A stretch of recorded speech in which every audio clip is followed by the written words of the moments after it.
Welcome back. You're watching Commodity Champions. We are now joined by Dhruv Goel. He's CEO at BigMint. Dhruv, hi, thank you so much for joining us. And we've had a whole discussion on non-ferrous metals and precious metals where the markets are kind of bullish on. But it is really about the ferrous metals where the global prices have continued to decline.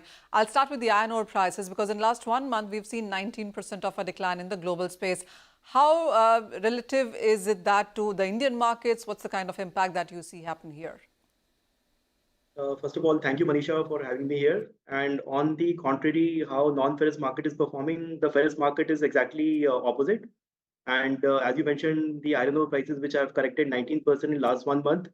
And to answer your question that what is the relevance in the Indian market, although it does not have direct relevance because India does not import a lot of iron ore, but yes, because India is a major, one of the large exporter of iron ore, so it has reduced the export volumes and also it has have some bearing on the prices as well. What's your sense going forward from here when it comes to the Indian demand itself?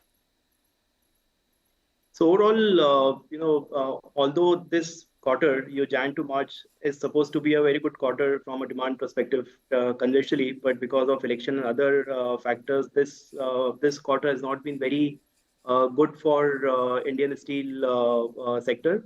What we understand from the market that there is some production cuts being taken at the large mills and at the smaller mills. So that has also reduced the appetite for iron ore in the domestic market. India is supposed to be a very strong story going forward with the kind of infrastructure and development that we foresee and that is in progress, really. What's your sense on the overall steel production and demand going forward for this year now for India?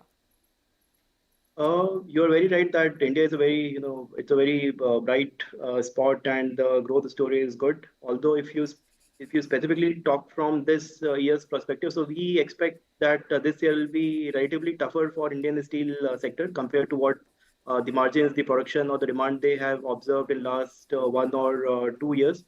So this year it will be, tough in all the parameters because there are quite a lot of supplies which are in the system and demand probably will not be pacing up at the same level what it was a couple of years back. So overall a tough period for the industry. And how would you look at the prices for the Indian markets itself? I mean, we've seen the global steel prices hit a 4-year lows and then see some correction on the higher side. The Indian markets have clearly reacted to that, even if on a sentiment basis. You're right. There has been a correction in the prices, consistent correction in prices, both longs and flats. Although longs have come to a level wherein we see there's some kind of bottoming out, but flats there is certain scope of correction going forward, as in the export because India is their 8% of their production is dependent on exports. And because the other markets are not doing good, so that exports are being impacted, as well as the global prices, especially China and other Southeast Asian regions, the prices are low. So that is a big challenge for Indian steel industry.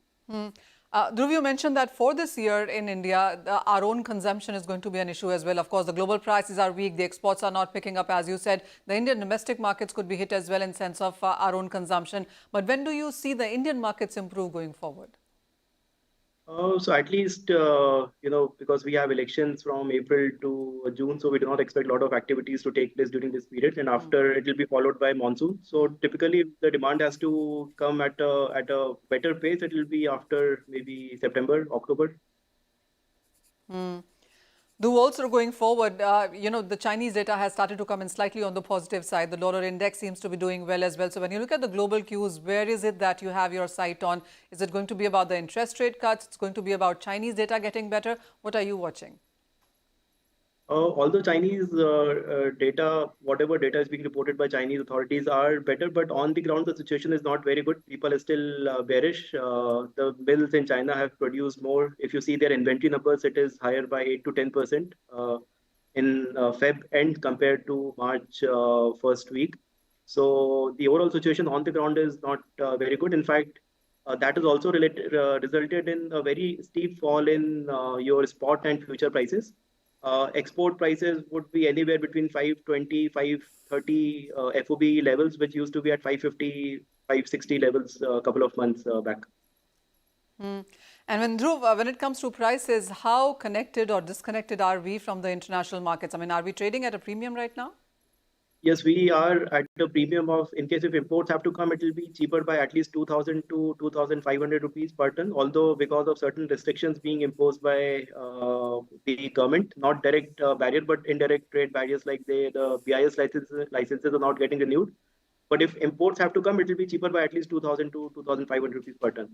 And on the other hand, Indian exports will be expensive by at least $30 compared to Chinese and Southeast Asian mills. So it does look like a tough time right now when it comes to the ferrous part of the industry in the Indian markets. So what's your sense going on margins for many of these? Do you see a tough period for many of these producers? Certainly, yes, it will be a tough period next quarter, this quarter, and at least till June, it looks to be a tough period for the Indian steel industry, be it a large mill or a small mill. But yes, maybe because the correction in raw material prices like coking coal, and we expect that iron ore prices may also correct. So that will maybe give some cushion to the mills. But yeah, overall, if you have to compare it with previous quarters or last year, it will be definitely down.